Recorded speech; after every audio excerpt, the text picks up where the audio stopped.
Bonjour, bienvenue. Avant de commencer, abonnez-vous à notre chaîne et laissez un cœur en commentaire sous cette vidéo. Je m'appelle Claire Moreau, j'ai 34 ans, et jamais je n'aurais imaginé que l'homme que j'aimais tant convertirait ma vie en cauchemar judiciaire. Je me souviens encore de cette nuit glaciale de février, où la pluie tambourinait contre les vitres du salon pendant que Julien, les yeux secs, me regardait comme une étrangère. C'était un regard vide, mécanique, comme si tout amour avait disparu sans laisser de traces, remplacé par une étrange hostilité que je ne comprenais pas. Il parlait peu, marchait nerveusement, les mains crispées, et dans l'air flottait une tension insupportable, un silence chargé d'une menace invisible. Je croyais vivre une mauvaise journée, une dispute de couple passagère, mais ce n'était que le début d'un effondrement. Ce que je ne savais pas, c'est que cet homme, mon mari depuis 9 ans, préparait depuis des semaines le piège le plus cruel que j'allais connaître.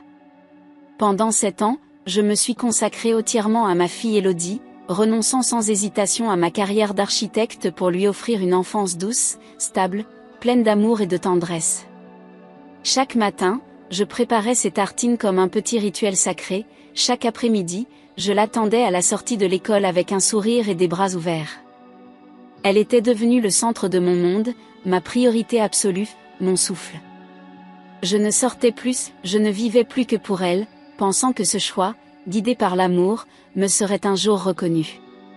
Mais j'ignorais alors que ce même amour serait transformé en arme contre moi.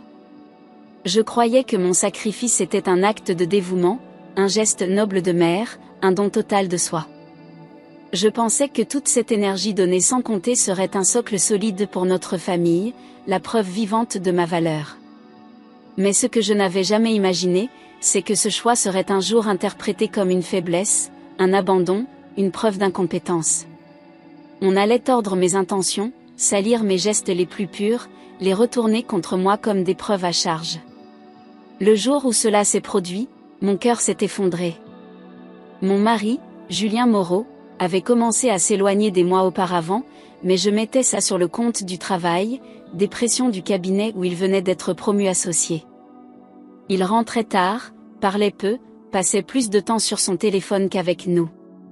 Je me disais que c'était passager, qu'il fallait juste être patiente, compréhensive, et qu'il finirait par revenir vers nous. J'essayais d'arrondir les angles, de maintenir la maison calme, souriante, vivante pour qu'il retrouve un peu de paix. Mais ce que je ne savais pas, c'est qu'il construisait déjà une autre réalité. Un soir, alors que je débarrassais la table du dîner et qu'Élodie jouait dans sa chambre, Julien est arrivé dans le salon, raide, fermé, et m'a dit froidement qu'il devait me parler sérieusement. Il n'y avait aucune chaleur dans sa voix, aucun doute dans ses yeux. Il s'est assis en face de moi, a sorti un dossier épais de sa mallette et l'a posé lourdement sur la table, comme un couperet. Mon cœur a raté un battement, je ne savais pas si c'était lié à son travail ou à un problème familial, mais quelque chose en moi s'est figé. Ce que j'allais entendre allait tout faire basculer. Il a ouvert le dossier d'un geste lent et précis, presque théâtral, puis m'a regardé dans les yeux sans une once d'émotion, avant de lâcher « Je veux divorcer ». Le mot a flotté dans l'air comme une gifle, brutale, inattendue, définitif. Je suis restée pétrifiée, incapable de prononcer un seul mot, les mains tremblantes sur mes genoux. Il n'y avait pas d'explication, pas de dialogue, juste une sentence froide, une décision déjà prise. À cet instant, le sol s'est ouvert sous mes pieds. Avant même que je puisse réagir, que je puisse poser une question ou simplement comprendre ce qui se passait, il a ajouté d'un ton sec, « Et je vais demander la garde exclusive d'Élodie ». Je n'ai pas cru avoir bien entendu, mes oreilles bourdonnaient, mon esprit refusait d'accepter la réalité de ces mots. La garde exclusive ? Pourquoi ? Comment pouvait-il imaginer me séparer de ma fille, ma vie, mon cœur ? C'était impensable, monstrueux, cruel. Et pourtant, ce n'était que le début de l'attaque. J'ai eu l'impression qu'on m'arrachait le cœur à main nue, sans anesthésie, sans pitié, sous mes yeux, dans mon propre salon. Les murs semblaient rétrécir, ma vision se brouillait, je n'entendais plus que les battements désordonnés de mon propre cœur. Je voulais hurler, protester, lui rappeler tout ce que j'avais fait pour notre famille, mais aucun son ne sortait. Il me regardait comme si j'étais déjà coupable, déjà condamné. Et moi, j'étais figé dans une douleur indicible. Le lendemain matin, alors que je n'avais pas fermé l'œil de la nuit, une convocation m'attendait dans ma boîte mail, son avocate m'imposait une expertise psychologique obligatoire. Tout semblait déjà orchestré, chaque étape minutieusement préparée. Je suis restée assise devant l'écran pendant de longues minutes, les yeux vides, le souffle court, incapable de comprendre comment ma vie avait pu basculer si vite. Ce n'était plus un divorce, c'était une attaque judiciaire méthodique. Julien n'était plus mon mari, il était devenu mon adversaire. Je ne comprenais rien, absolument rien à cette procédure soudaine et brutale, jusqu'à ce que je voie, quelques jours plus tard, son regard. Ce n'était plus le regard d'un homme blessé ou fatigué, c'était le regard froid d'un stratège qui exécute un plan. Son calme, sa précision, son assurance glaçante, tout en lui révélait qu'il avait prémédité chaque geste, chaque accusation, chaque pièce du dossier. C'était un jeu de manipulation, et moi, j'étais la cible principale. J'ai su alors que je devais me préparer à me battre pour ma survie. Il m'accusait d'être une mère négligente et émotionnellement instable, répétant à qui voulait l'entendre que j'étais incapable de m'occuper seule d'Élodie. Il décrivait une femme absente, fragile, confuse, qu'il fallait écarter pour le bien de l'enfant. C'était surréaliste d'entendre ces mots dans la bouche de l'homme qui m'avait vu veiller des nuits entières au chevet de notre fille, qui connaissait mon dévouement mieux que personne. Mais devant la justice, les souvenirs ne comptent pas. Seules les apparences fabriquées restent. Ces mots m'ont giflé comme une claque, mais une claque invisible, plus brutale encore, car elle ne laissait aucune trace physique, seulement une brûlure profonde dans l'âme. Comment pouvait-il me peindre ainsi, moi qui avais tout sacrifié ? Je me sentais trahie, salie, comme si les années passées à aimer et protéger ma fille n'avaient jamais existé. Julien effaçait mon rôle de mère avec une facilité cruelle, comme on rature une page de brouillon. Et le pire, c'est que personne ne semblait s'en étonner.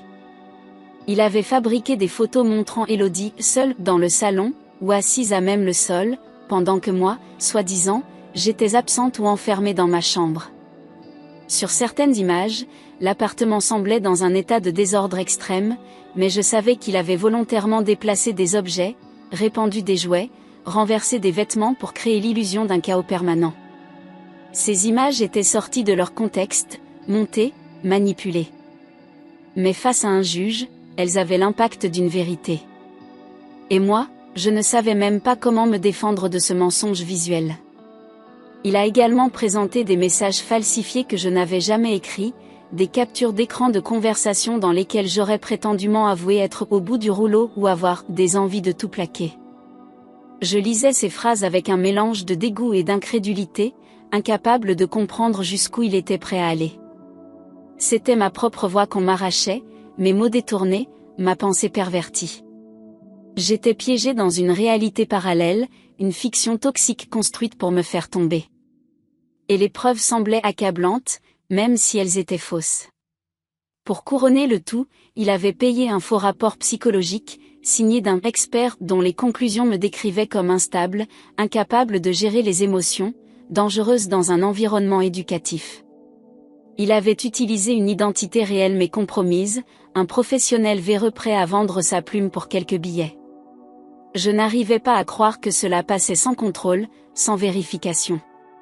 Le système semblait prêt à croire le père calme, posé, professionnel, et à douter de la mère aimante mais bouleversée. C'était une injustice profonde et insupportable. Sa sœur, Sophie Moreau, a témoigné contre moi avec un calme glaçant, affirmant que j'étais agressive, imprévisible, que j'avais parfois des absences inquiétantes. Elle mentait sans sourciller, avec une conviction dérangeante, comme si elle récitait un texte appris par cœur. Je ne comprenais pas pourquoi elle s'impliquait autant, pourquoi elle participait à cette machination. Nous n'avions jamais été proches, certes, mais de là à me poignarder ainsi dans le dos ? Sa trahison a été une des blessures les plus difficiles à encaisser. C'était faux, mais personne ne semblait en douter. Chaque mot prononcé contre moi résonnait comme une vérité irréfutable, chaque mensonge s'imprimait dans les esprits comme une certitude. Je levai la voix, Je protestais, je pleurais, mais plus je montrais mon émotion, plus il disait que j'étais instable. C'était un piège pervers, me défendre, c'était donner raison à leurs accusations. Rester calme, c'était paraître froide. Quoi que je fasse, je perdais. Et autour de moi, le silence des institutions me détruisait. Je ne m'étais jamais sentie aussi humiliée de ma vie. Être réduite à une caricature de mère irresponsable, moi qui avais tout donné, tout sacrifié, était une torture silencieuse. On remettait en cause mon identité la plus profonde, celle que j'avais construite avec amour, patience et douleur. Je n'étais plus Claire, la mère d'Élodie, mais un dossier encombrant à traiter. Un nom sur une pile de papier, une présence gênante dans une salle d'audience. Et chaque jour, ma dignité s'effritait un peu plus. Je n'avais aucune preuve, seulement la vérité. Une vérité nue, sans armes, contre un récit fabriqué avec précision, documentation, images, rapports, témoignages. Mon histoire ne tenait plus debout face à la leur, même si elle était authentique. Je me sentais étrangère dans ma propre vie, comme si un autre scénario s'était imposé sans mon accord.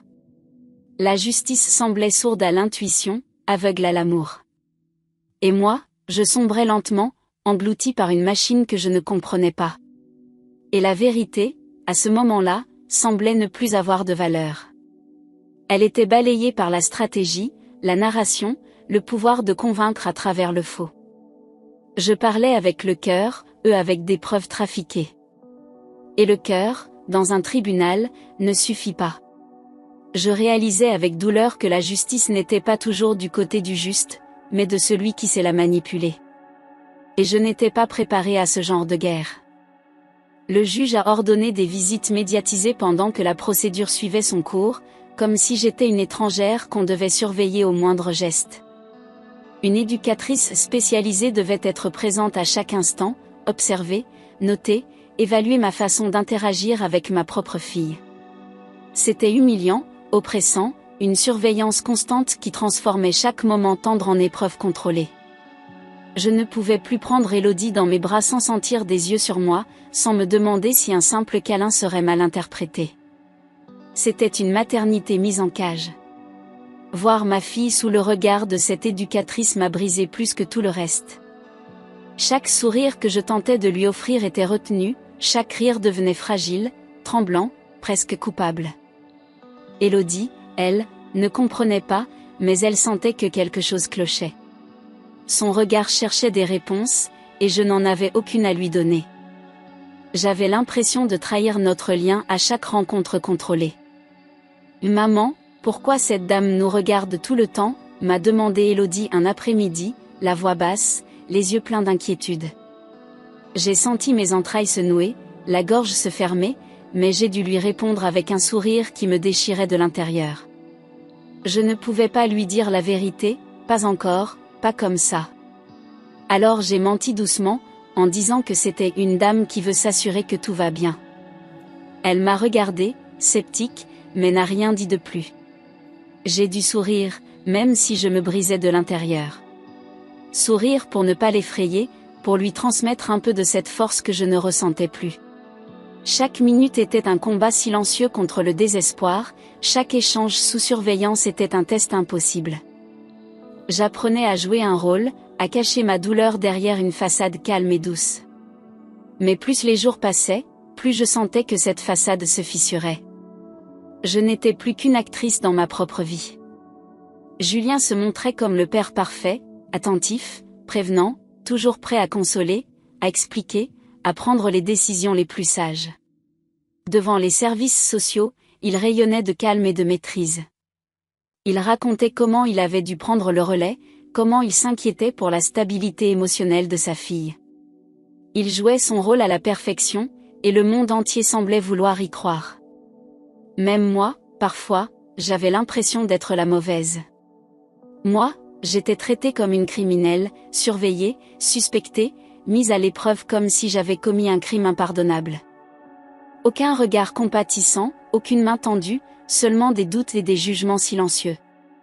Ma voix était systématiquement remise en question, mon ressenti nié, mon amour pour ma fille suspecté. Tout ce que je faisais était analysé à travers le prisme de la suspicion. Je n'étais plus une mère, j'étais un dossier en attente de validation. Chaque nuit, je pleurais en silence pour ne pas inquiéter ma fille, en étouffant mes sanglots dans l'oreiller dès qu'elle s'endormait. Je me levais souvent pour aller vérifier qu'elle respirait bien, comme quand elle était bébé, parce que j'avais peur de tout perdre, même ça. Mon cœur était en miettes, mais je m'efforçais de rester debout pour elle, rien que pour elle. Les murs de notre appartement étaient devenus témoins d'une tristesse que personne ne voulait entendre. Et je ne savais pas combien de temps encore je tiendrais. Mon avocat, Maître Durand, me répétait que sans preuve, le combat serait difficile, que la justice avait besoin de faits tangibles, pas d'émotions. Il faisait son travail, je le savais, mais ses mots me glaçaient à chaque fois.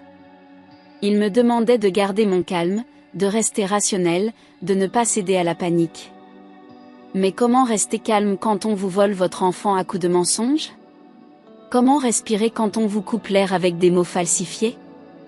Un après-midi, alors que je sortais de l'école après avoir déposé Élodie, j'ai vu Sophie sortir de l'appartement de Julien en cachette, regardant nerveusement autour d'elle avant de monter dans un taxi. Elle avait une clé. Mon sang n'a fait qu'un tour. Ce n'était plus une simple complicité familiale, c'était une alliance malsaine, organisée, structurée. J'ai compris, à cet instant précis, que tout avait été prémédité, pensé, orchestré bien avant la demande de divorce. Et ce que je redoutais le plus s'est imposé à moi avec une évidence implacable. À partir de là, chaque jour est devenu un supplice, une descente lente mais constante dans un tunnel sans lumière. Chaque échange avec Julien, chaque lettre de son avocate, chaque silence du juge était une nouvelle flèche plantée dans ma peau déjà à vif. Je n'étais plus que l'ombre de moi-même, constamment sur la défensive, guettant le prochain coup. Tout ce que je faisais ou disais pouvait être utilisé contre moi, même un simple mot d'amour à Élodie devenait une ligne de plus dans un rapport. J'étais piégée dans une guerre psychologique sans merci. J'ai été soumise à de multiples évaluations humiliantes, des entretiens qui prétendaient analyser ma stabilité mais qui, en réalité, cherchaient à confirmer un préjugé déjà établi. On me faisait remplir des questionnaires absurdes, répondre à des mises en situation artificielles, observer ma posture, ma voix, mes réactions. Je me sentais disséquée comme un animal en cage, et jamais mon humanité, ma douleur, mon vécu n'étaient pris en compte. Tout était froid, mécanique, calculé. Je devenais un objet d'analyse, pas une mère en détresse. Tous les rapports contenaient des déformations, des exagérations ou des mensonges flagrants, comme si chaque intervenant avait déjà choisi son camp avant même de me rencontrer. On me prêtait des comportements que je n'avais jamais eus, des paroles que je n'avais jamais prononcées, des silences qui, soudain, prenaient des significations qu'ils n'avaient jamais eues. Je me débattais dans un océan d'interprétations biaisées. Et plus je criais à l'injustice, plus cela servait à renforcer le portrait qu'on dessinait de moi. C'était une toile d'araignée judiciaire impossible à déchirer. Élodie a commencé à percevoir ma tristesse, malgré tous mes efforts pour la cacher.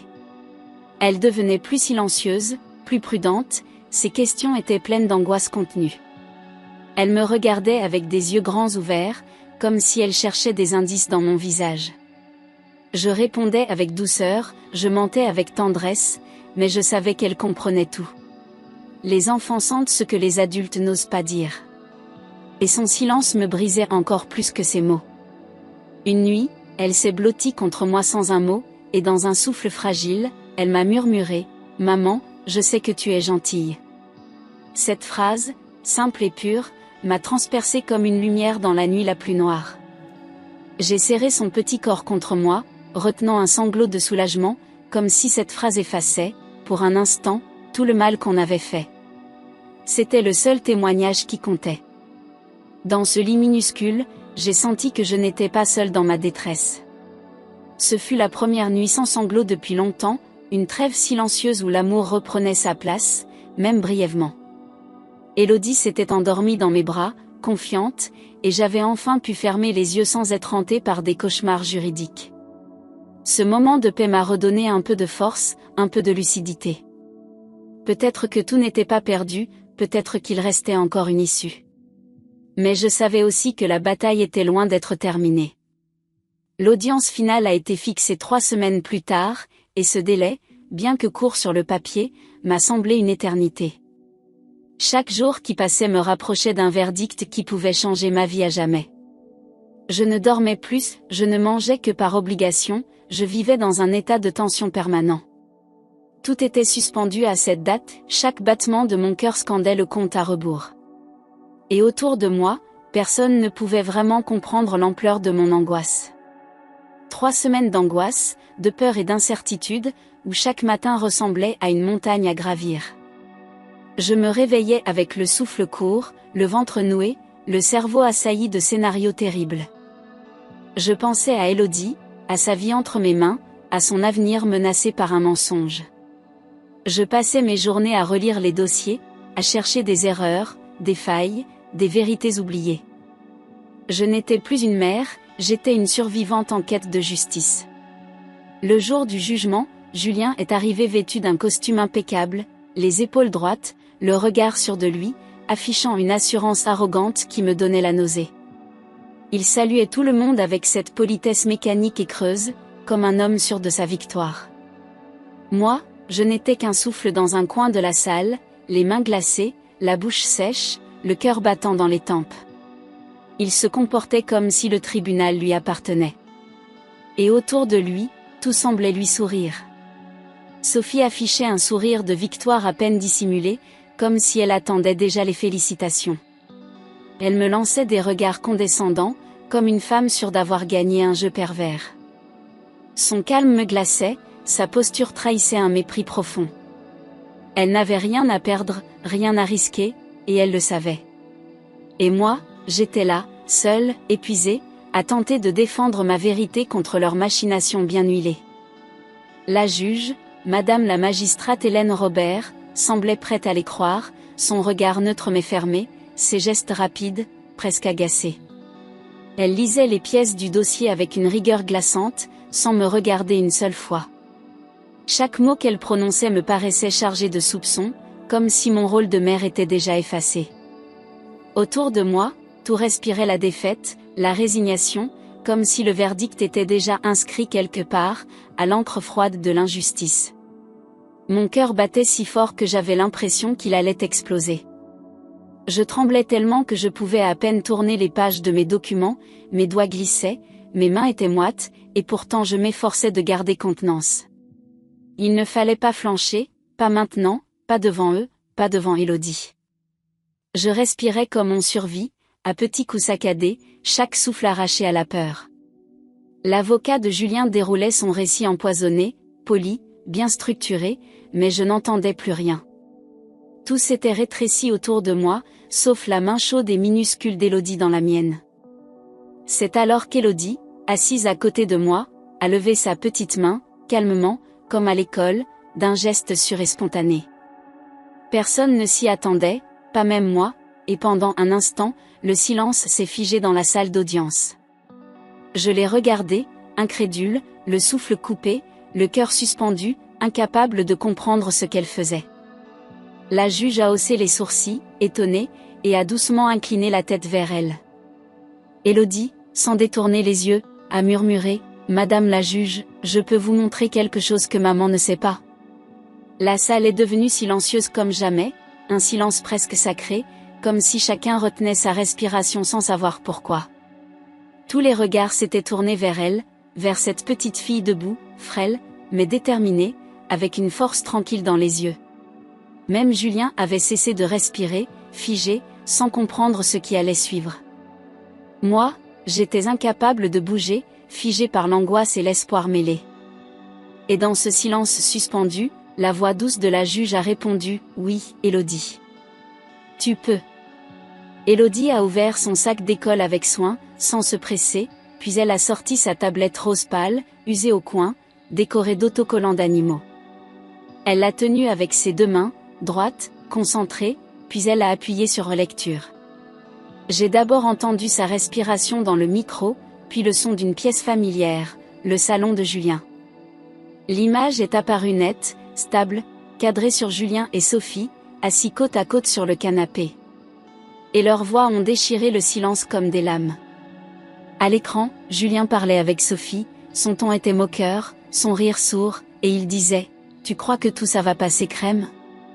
J'ai senti mes muscles se tendre, mes larmes monter d'un coup, ma gorge se nouer. C'était sa voix, son vrai visage, celui qu'il avait toujours caché derrière son masque lisse. À côté de lui, Sophie riait doucement, presque fièrement, sûre d'elle. Leurs visages étaient détendus, complices, effrayants dans leur naturel. Bien sûr, répondait Sophie avec un sourire méprisant. Les photos truquées sont parfaites et la psy a accepté l'argent.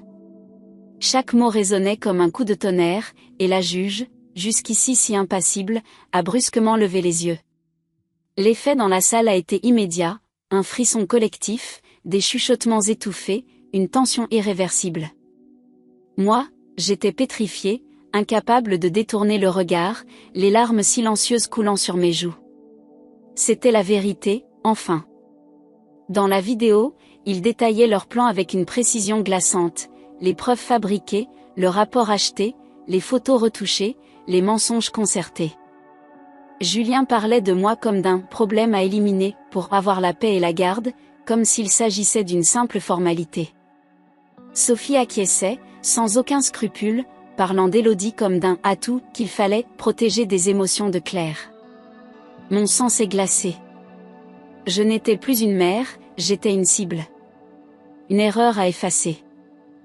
Qu'elle apprenne pour avoir tout sacrifié pour l'enfant, c'est sa punition, disait Sophie avec ce ton froid et méprisant, sans le moindre remords. Ces mots, venimeux, sont tombés dans la salle comme un poison irréversible. Il n'y avait plus de doute, plus de zone grise, plus de prétention. Le masque était tombé. Julien et Sophie s'étaient condamnés eux-mêmes, et devant cette vérité brute, même les plus sceptiques ne pouvaient plus détourner les yeux. Les yeux de la juge se sont écarquillés, complètement sidérés, et pour la première fois depuis le début de cette audience, son masque de neutralité s'est fissuré. Elle a regardé Julien, puis Sophie, avec une stupeur mêlée d'indignation, comme si elle venait elle-même de tomber dans un piège. Ses mains tremblaient légèrement tandis qu'elle saisissait le stylo posé devant elle. L'atmosphère était devenue électrique, presque irrespirable. La justice, enfin, semblait vaciller du bon côté. Elle a immédiatement ordonné d'arrêter la vidéo, sa voix ferme, presque tranchante, résonnant dans la salle comme un ordre militaire. Un silence total s'est abattu, plus profond encore qu'avant, chargé d'une tension insoutenable. Même les avocats n'osaient plus respirer. Mon cœur battait si fort que j'avais l'impression qu'il allait se briser à chaque pulsation. La juge avait cessé d'être spectatrice, elle reprenait le contrôle. Elle a exigé un silence total dans la salle, son regard foudroyant tout mouvement, toute réaction. Elle observait Julien comme une prédatrice observant une proie découverte en flagrant délit. Il n'y avait plus d'échappatoire possible, plus de mensonges à réciter. Elle savait, et cela changeait tout. Une lueur glacée avait remplacé l'indifférence dans ses yeux. Puis elle a ordonné une enquête urgente et indépendante, ne laissant à personne le temps de réagir ou de contester. Elle parlait avec une autorité calme mais implacable, comme si la justice reprenait enfin sa voix.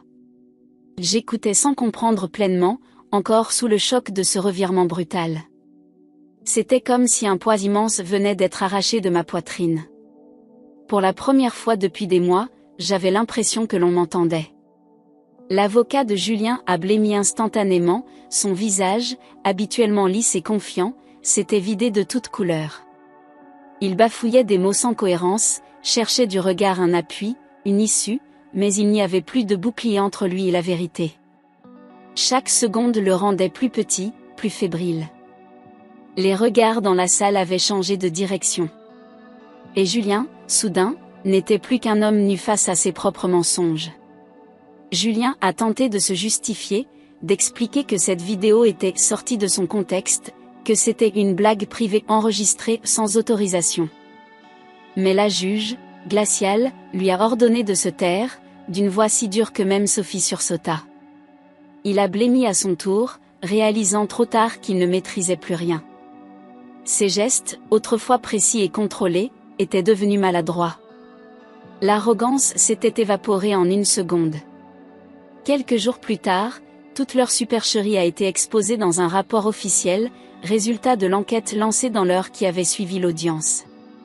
Les preuves truquées, les montages photos, les messages inventés, tout avait été démonté point par point. Le psychologue avait avoué, la falsification était claire, les intentions malveillantes indéniables. Julien et Sophie avaient tout perdu d'un seul coup. Et moi, je retrouvais peu à peu mon souffle. Les preuves truquées ont été confirmées, le rapport acheté également, et le parquet a ouvert une procédure pour fraude, usage de faux et tentative de manipulation judiciaire. C'était irréel de voir, enfin, le système réagir, prendre parti, reconnaître ce que j'avais crié pendant des mois. Mon nom n'était plus entaché, mon image de mère n'était plus un doute. On me regardait avec d'autres yeux, plus humains, plus justes. Et tout cela, je le devais à Élodie. La vérité a enfin pris le dessus sur les mensonges, et ce jour-là, c'est comme si la lumière était revenue dans ma vie après une longue nuit sans fin.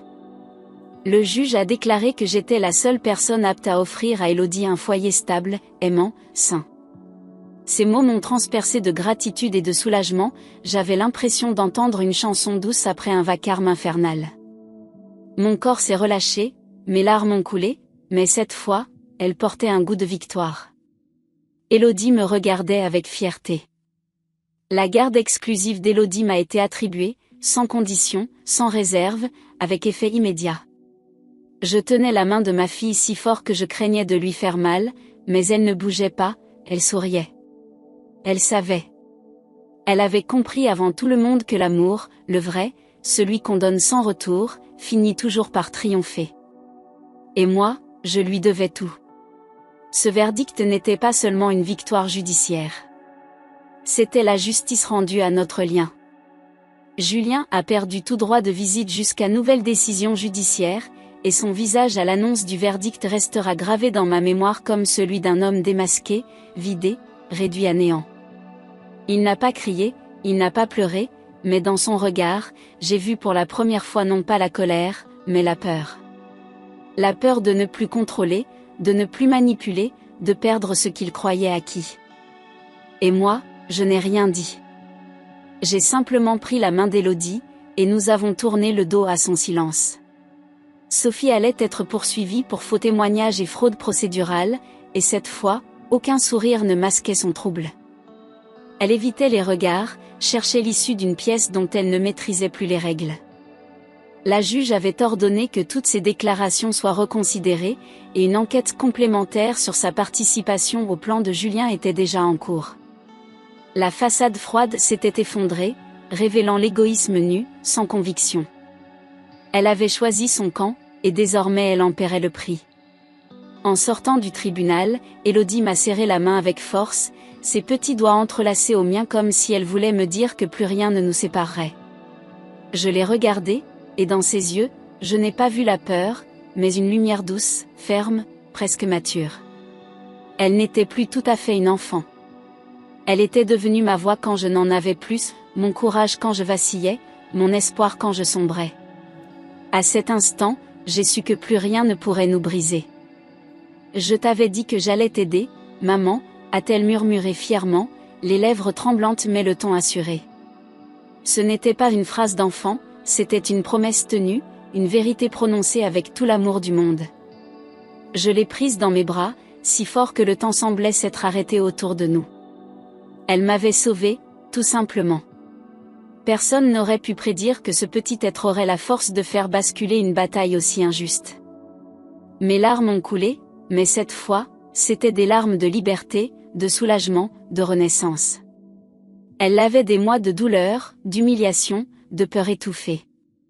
Elle coulait comme un fleuve libéré d'un barrage, emportant avec elle les chaînes invisibles qu'on m'avait imposées. Je ne pleurais plus ma peine, je pleurais ma victoire. Celle d'une mère, d'une femme, d'un cœur brisé qui refusait de mourir. Nous avons recommencé notre vie ensemble, lentement, avec précaution, comme on recolle une porcelaine fêlée. Il a fallu réapprendre la confiance, la joie simple, le sommeil sans cauchemar. Chaque jour était une réparation, une pierre posée pour reconstruire notre foyer, mais cette fois, sans peur. Élodie riait de nouveau. Moi, je respirais enfin. Et dans chaque geste, je retrouvais ma place. Aujourd'hui, je sais que la véritable héroïne de notre histoire, ce n'est pas moi, ce n'est pas le juge, ni l'avocat, c'est ma fille. Ma petite Élodie, qui a tout compris sans qu'on lui explique, qui a vu clair là où tant d'adultes étaient aveugles. Elle a écouté, observé, agi avec une sagesse que même les grandes personnes ont parfois oubliée. Elle a pris un risque immense, et elle l'a fait par amour. C'est elle qui a sauvé notre vérité. Ce que j'ai vécu m'a changé pour toujours. Je ne fais plus confiance aveuglément, je ne me tais plus, je ne minimise plus mes intuitions. J'ai appris à me défendre, à ne plus me perdre dans le silence, à croire que la vérité n'a pas besoin de crier pour exister. Même dans l'obscurité la plus épaisse, une étincelle peut rallumer tout un monde. Et parfois, cette étincelle vient d'un cœur d'enfant. Je n'ai plus peur. Pas parce que la vie est redevenue facile, mais parce que j'ai traversé l'enfer et que j'en suis sortie vivante. Chaque cicatrice est une preuve de mon combat, de ma résistance, de ma foi dans ce qui est juste. Je marche plus droite, plus lucide, plus forte. Et si un jour quelqu'un ose encore douter de moi, il n'aura qu'à regarder Élodie. Elle est la vérité que personne ne pourra jamais falsifier. Nous avons quitté le tribunal main dans la main, sans nous retourner, comme deux survivantes qui avaient laissé derrière elles un champ de ruines, mais pas leur dignité. Le vent d'automne caressait nos visages, et pour la première fois depuis des mois, je sentais l'air entrer dans mes poumons sans douleur. Je n'avais pas gagné une guerre, j'avais récupéré mon droit d'aimer librement, d'élever ma fille sans peur. Ce jour-là, Élodie ne m'a pas posé de questions. Elle savait que la justice avait enfin parlé notre langue. Les jours qui ont suivi ont été calmes, presque irréels, comme si le monde avait ralenti pour nous laisser respirer. Je me suis remise à cuisiner, à chanter doucement en rangeant les jouets, à remettre de la musique dans notre appartement. Élodie retrouvait ses rituels, ses habitudes, ses repères. Elle m'appelait plus souvent maman, avec un accent joyeux, comme pour m'assurer que j'étais toujours là. Et chaque fois que je l'entendais, une partie de moi se réparait. J'ai repris mes études, à distance d'abord, puis en présentiel. L'architecture avait toujours été une passion que j'avais mise de côté, mais cette fois, je le faisais pour moi, pour montrer à Élodie qu'il n'est jamais trop tard pour se relever. Elle me regardait dessiner le soir, les coudes sur la table, les yeux brillants, et elle me disait « Tu construis des maisons pour les gens, maman. Moi je veux construire des ponts. » Et dans sa voix, il n'y avait plus de peur. Juste de la vie. Julien a disparu de notre quotidien, comme s'il n'avait jamais vraiment existé. Aucun appel, aucune lettre, aucun signe de regret. Mais je ne l'attendais pas. Je ne voulais pas qu'il s'excuse. Ce que je voulais, je l'avais déjà obtenu, la paix, la vérité, la justice. Ce qu'il avait détruit ne m'appartenait plus. Ce que j'avais reconstruit, en revanche, était à moi, solide, invincible, et né de l'amour le plus pur. Sophie a été condamnée, avec sursis, mais cela m'importait peu. Sa punition réelle, je le savais, serait de vivre avec le poids de ses choix, de voir son nom associé au mensonge, à la cruauté, à l'échec. Moi, j'avais Élodie. Et elle n'avait rien. Le vide qu'elle avait voulu créer entre une mère et sa fille s'était refermé sur elle. On récolte toujours ce qu'on sème, tôt ou tard. Et elle avait semé le venin. Il y a des histoires qu'on ne raconte pas aux enfants. Mais celle-ci, je la raconterai à Élodie, un jour, quand elle sera prête. Je lui dirai tout, les nuits d'angoisse, les silences, les humiliations, mais aussi son courage, sa lumière, sa vérité. Parce qu'elle devra savoir qu'elle a été la clé, la flamme, le miracle. Et si un jour elle doute d'elle-même, je lui rappellerai cette salle d'audience, et sa voix claire qui a tout changé. Je m'appelle Claire Moreau. J'ai 34 ans. Et aujourd'hui, je ne suis plus seulement une femme blessée par l'amour. Je suis une mère debout, une voix retrouvée, un cœur guéri. Ce qu'on a voulu m'enlever, je l'ai protégé avec tout ce que j'étais. Et à chaque battement, à chaque respiration, à chaque sourire d'Élodie, je sais que j'ai gagné. Pas contre Julien. Contre l'oubli de moi-même.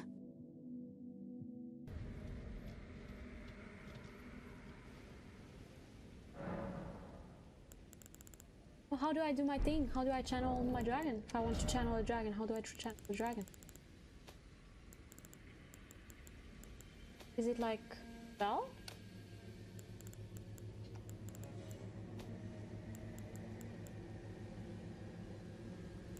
Yeah. So I need 15 faith.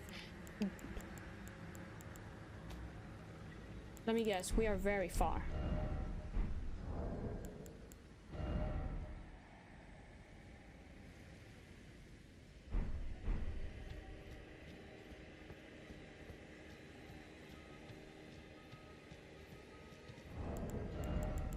Well, we are becoming not only dragon slayers, but dragon summoners. I kind of want that. I kind of want to be able to summon a dragon. I won't lie. That idea pleases me. But for that, we need a disgustingly high amount of money. I don't know how that's gonna work. Oh, well, you know what? Maybe I found a solution.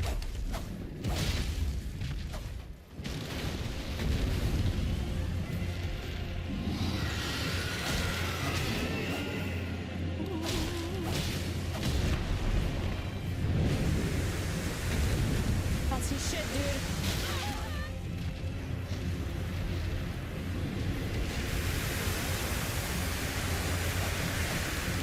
I'm too tiny!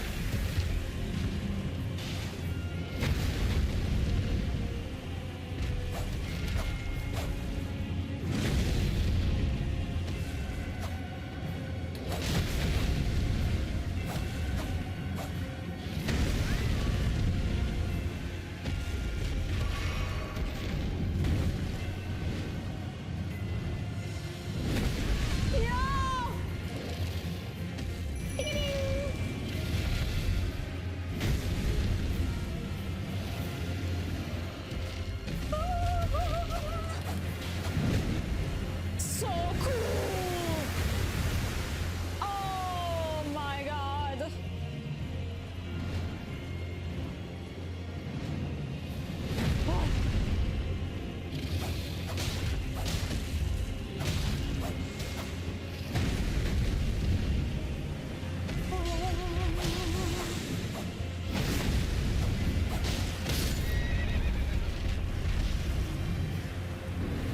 Thorn just exploded. Happens.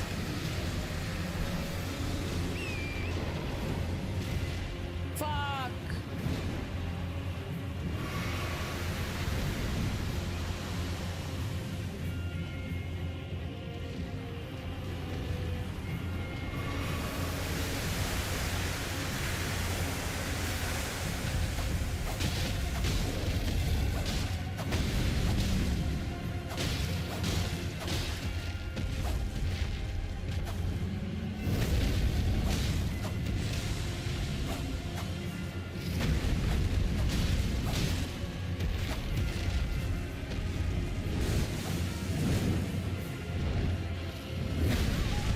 Holy yakam. I don't know what I'm saying. I'm not speaking English anymore.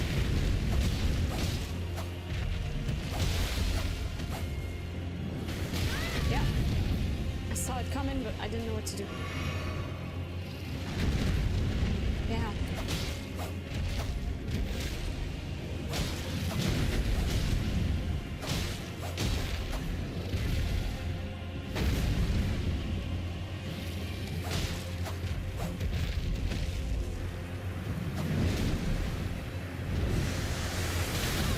Jesus, dude.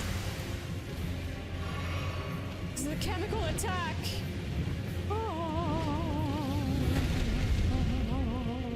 That's okay. He just said I was singing well. No. Yes! Resign her jellyfish, the dragon slayers. Yippee!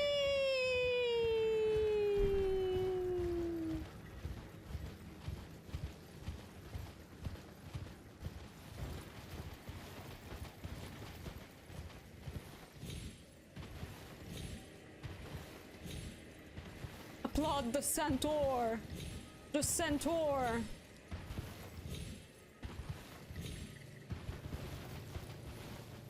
The champion!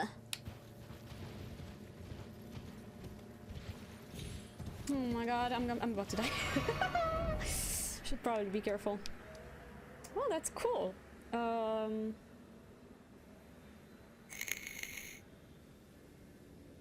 Thank you for the GG.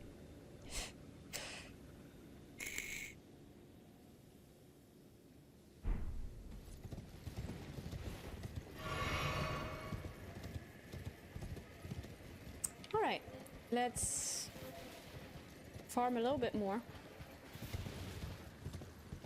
And then level up our faith.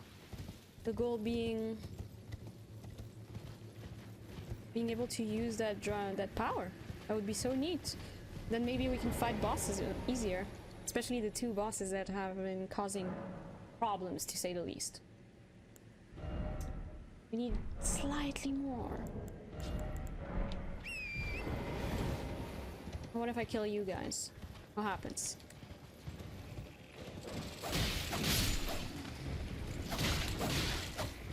Are you guys good farm material?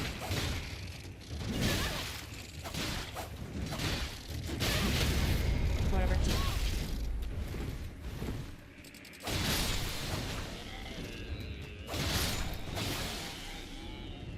Your turn.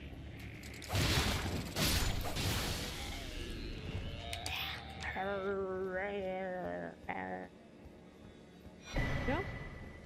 Oh, I've got a swordy.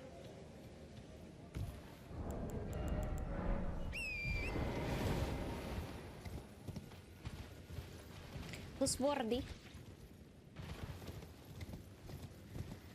What are you guys up to down there?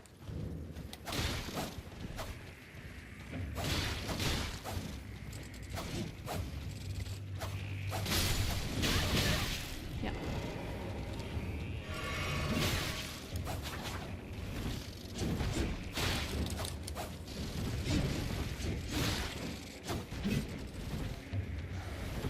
There's just too much going on.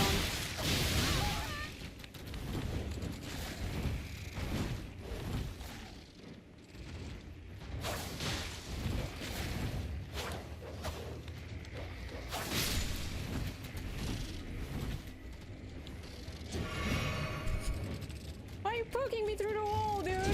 That's cheating!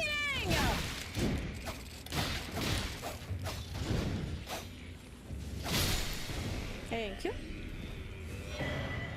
You hate these bugs with a fury passion? Same. They have traumatized me, as I have been accidentally trapped in this. Stop poking! Sticks at me!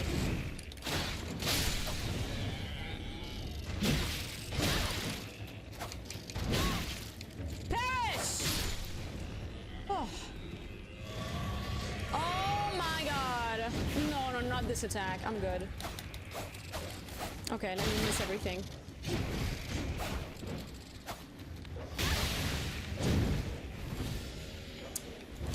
Oh, I used a potion by accident. Oh, you're dead. Next. Oh, he's not dead. There's another one.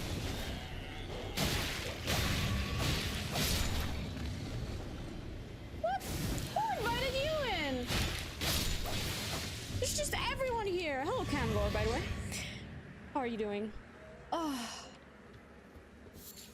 Finally. And I think we can level up. So that was worth it. A beast blade.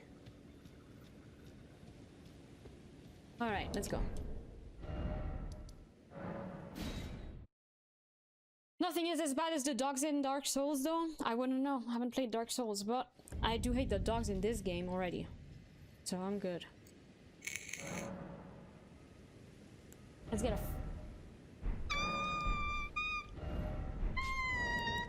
that level up.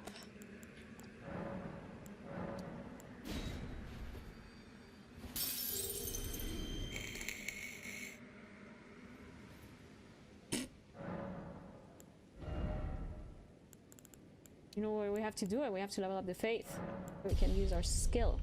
What does it even...